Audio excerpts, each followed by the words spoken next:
Hey everyone, and welcome to today's Explainer. Today, we are diving into a truly fascinating, completely raw primary source document called the Campus House Protocols and Staffing Disputes.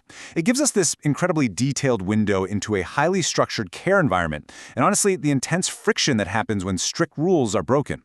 We're going to deconstruct the internal logic, the interpersonal conflicts, and the deep underlying need for predictability that drives this whole narrative. So here is our roadmap for today. We'll be looking at 1. The staffing dispute, 2. The campus house protocols, 3. The copycat days, 4. Witnesses and stakeholders, and 5. Anxiety and routine. Let's get right into it. Kicking things off with Part 1, the staffing dispute and the 16-minute delay. The document throws us right into the deep end with this incredible opening line. I did have to make Joan wait 16 minutes because I don't do early meds around London lonely members who disobey rules. Boom. Right away, we get this intense, unyielding tone. The narrator feels completely, absolutely justified in their retaliation, delaying their medication routine by exactly 16 minutes, all because a rule was broken by the staff member. Now, you might be wondering, what on earth is a London lonely member? Well, this is where it gets super interesting. It's not some official corporate job title, no way. It's a custom-invented label the narrator uses for a staff member, Joan in this case, who decides to work an unauthorized shift alone, bypasses other people, and ultimately disobeys the house rules. By using this highly specific jargon, the narrator is basically putting Joan in a very clear, definitive box for violating the structure of their environment. You can literally feel the real-time clash happening here. On one side, you've got the narrator strictly sticking to their internal rules, enforcing that going downstairs with their doll Princess Strawberry Shortcake, taking their pill, asking for their glycol powder, and pointedly calling Joan Miss London Lonely Member. And on the flip side, you've Joan's immediate professional reaction. Don't use those words on staff. It is a fundamental collision, you know? A resident's rigid internal logic crashing right into a staff member's enforcement of professional boundaries. Moving right along to Part 2, Campus House Protocols and the Rules of the Environment. So, just how rigid are these rules? Well, a single staffing hiccup literally cascades into an absolute shutdown of daily life. According to the narrator's protocol, if there's only one staff member on duty, that automatically means denying snack, supper, and meds, period. The text lays it out clear as day. Only overnight staff are permitted to work alone at night.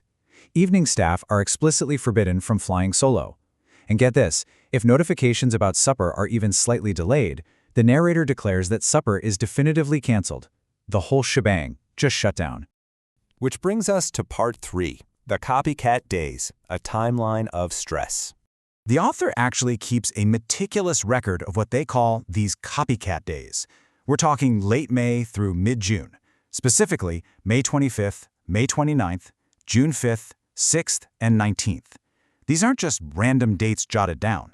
To the narrator, this represents a sustained period of immense stress. Week after week, these repeated, unauthorized shifts are just compounding the friction and stressing everyone out in the house. And because of all that built-up stress from those specific dates, the narrator strictly calculates their next move. They state definitively that starting tomorrow, they're going to escalate the consequence. They will make Joan wait an hour, exactly 60 minutes. It's not a random punishment thrown out in anger, right? It's a highly calculated, proportional response to those repeated copycat days of unauthorized solo shifts that completely threw off the house's equilibrium. Let's look at who else is affected in Part 4, witnesses and stakeholders, the ecosystem. This document reveals a massive, deeply populated ecosystem. We see a huge list of human staff, teachers, and housemates. But here's the absolute kicker. Treated with the exact same weight and importance are the narrator's dolls, Princess Leaf Brittany, Princess Strawberry Shortcake, and several others. It's truly fascinating. Humans and cherished items are categorized side by side as equal stakeholders in the harmony of the house. We really need to pause on this one specific line from the text. Especially my dolls had enough of Joan choosing to work unauthorized shifts at Campus House. In the narrator's reality, these dolls aren't just inanimate objects sitting on a shelf. They are active stakeholders. They are experiencing the exact same distress as the human housemates and the other staff. The harmony of this environment is so vital that a disruption is felt by every single entity the narrator relies upon for comfort and stability. And that leads us to our final section, Part 5. anxiety and routine, the core issue. This right here? This is the key that unlocks the whole document. Working on authorized shifts near our diagnosed anxiety disorders, especially when it comes to having less staff members, this proves we aren't just talking about a petty grievance over a 16-minute wait for medication. We are talking about the profound destabilization that unpredictability causes for someone living with an anxiety disorder. For the narrator, having fewer staff than expected or having them work off-schedule shifts is a literal threat to their sense of safety and their carefully managed daily equilibrium. Actually, think about it. All those strict rules and calculated wait times, they're coping mechanisms. They are designed to regain control in an environment that suddenly feels terrifyingly unpredictable. So, as we wrap up today's explainer, I want to leave you with a question to really chew on. How does absolute predictability shape the feeling of safety for those with anxiety? What might look to an outsider like a wild overreaction to a minor scheduling quirk is in fact a desperate defense of the routine necessary just to function. I hope deconstructing this incredibly complex, deeply human document gave you a fresh perspective today. Thank you so much for learning with me, and keep asking questions.